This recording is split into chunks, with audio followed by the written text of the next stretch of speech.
Non veg lovers కి shock మీద shock తగులుతోంది. గుడ్డు ధర గుబేలు అనిపిస్తోంది. చికెన్ రేట్ ఏకంగా ట్రిపుల్ సెంచరీ కొట్టేసింది. రికార్డు స్థాయిలో కేజీ 300 రూపాయల ధర పలుకుతూ ఉండగా డిమాండ్లో సగం కోళ్లు కూడా మార్కెట్లోకి రావడం లేదు. పౌల్ట్రీ పరిశ్రమలో ప్రతికూల పరిస్థితులు, శీతాకాలం కారణంగా ధరలు పెరుగుతున్నాయని మార్కెట్ వర్గాలు చెబుతున్నాయి. పండగ సీజన్లో కోడి ధర కొండెక్కి కూర్చుంది. విశాఖపట్నం మార్కెట్లో కేజీ చికెన్ 300 రూపాయలు పలుకుతోంది. ఈ స్థాయిలో చికెన్ రేట్లు పెరగడం ఏడాది తర్వాత ఇదే మొదటిసారి. గత 3 నెలలుగా 260 రూపాయల దగ్గర కోడి మాంసం అమ్మకాలు జరిగాయి. డిమాండ్కు సరిపడా ఉత్పత్తి లేని కారణంగా 2 వారాల వ్యవధిలోనే కేజీకి 40 రూపాయలు పెరిగింది. 2 రోజుల నుంచి బ్రాయిలర్ చికెన్ 300 రూపాయలకు చేరింది. లైవ్ కోడి కేజీ 170, ఫారం కోడి 180, సొంటియాం కోడి 360 రూపాయల చొప్పున విక్రయిస్తున్నారు. సంక్రాంతి సీజన్ మొత్తం ఇదే ధరలు కొనసాగుతాయని వ్యాపారులు చెబుతున్నారు. డిమాండ్కు సరిపడనంత కోళ్ల ఉత్పత్తి ప్రస్తుతం జరగడం లేదు. మార్కెట్ అవసరాల్లో సగం మాత్రమే వస్తున్నాయి. ఫలితంగా రేట్లు పెంచి అమ్మాల్సి వస్తోందని, కేజీ 300 రూపాయలంటే కస్టమర్లు కొనడానికి ఆసక్తి చూపడం లేదని వ్యాపారులు చెబుతున్నారు. ధర పెరిగినప్పటికీ సేల్స్ లేని కారణంగా వ్యాపారాలు దెబ్బతింటున్నాయని ఆందోళన వ్యక్తం చేస్తున్నారు. ఈ పరిస్థితుల్లో చికెన్ ధరలను షాపుల ముందు పెట్టేందుకు ఇష్టపడడం లేదు వ్యాపారులు.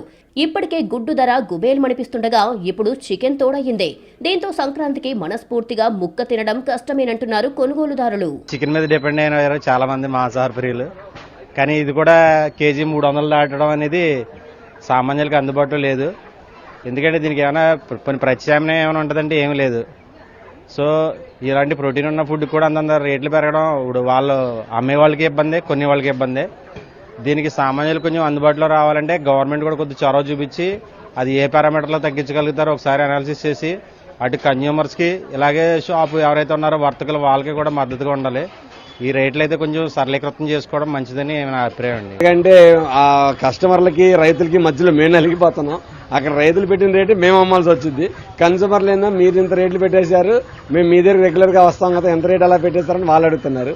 సో దీని గురించి ఏదన్నా గవర్నమెంట్ తరఫు నుంచి ఏమైనా సపోర్ట్ దొరికితే మాకు కూడా కొంచెం సపోర్ట్ గా ఉంటుందని మేము భావిస్తున్నాం. ఉమ్మడి విశాఖ జిల్లాలో సుమారు 500 పౌల్ట్రీలు ఉండగా వీటి ద్వారా 20 లక్షలకు పైగా కోళ్ల ఉత్పత్తి జరుగుతోంది.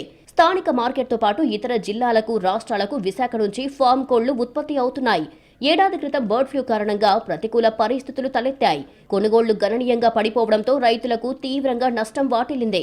ఈ సీజన్లో కోళ్లు వెయిట్ పెరగకపోవడం ఒక కారణంగా చెబుతున్నారు. శీతాకాలంలో గరిష్టంగా 2.5 కేజీలు మాత్రమే కోడి బరువు పెరుగుతుందని, ఆ సైజులో అమ్మకాలు చేస్తే పెద్దగా లాభాలు కనిపించవని ఆలోచన ఉంది. ఇక ఫీడ్ ధరలు పెరగడం, కోళ్ల వ్యాధుల కారణంగా పౌల్ట్రీ ఇండస్ట్రీ మీద రైతుల్లో ఆసక్తి సన్నగిల్లింది. దీంతో కోళ్ల పెంపకం తగ్గిపోగా కార్పొరేట్ సంస్థలు అదే దారిలో ఆలోచించాయి. ఫలితంగా చికెన్ ధర పెరిగిపోయింది. దీంతో వ్యాపారులు ఇతర రాష్ట్రాల నుంచి రప్పిస్తున్నారు. ప్రస్తుతం ఒడిషా నుంచి కోళ్లను దిగుమతి చేసుకుంటున్నప్పటికీ మార్కెట్లో ధరలు కనీసం 2 వారాలు స్థిరంగా కొనసాగే అవకాశం ఉందని వ్యాపార వర్గాలు చెబుతున్నాయి. 300 రూపాయలు పెట్టి చికెన్ కొనాలంటే జనం వెనకాడే పరిస్థితి నెలకొంది. అలాగని గుడ్డు, చేప, మటన్ ఇలా నాన్ వెజ్ దేనిని ముట్టుకున్నా షాక్ కొడుతోంది. మరి సంక్రాంతికి కక్క ముక్క అంటే కష్టంగానే కనిపిస్తోందంటున్నారు నాన్ వెజ్ లవర్స్.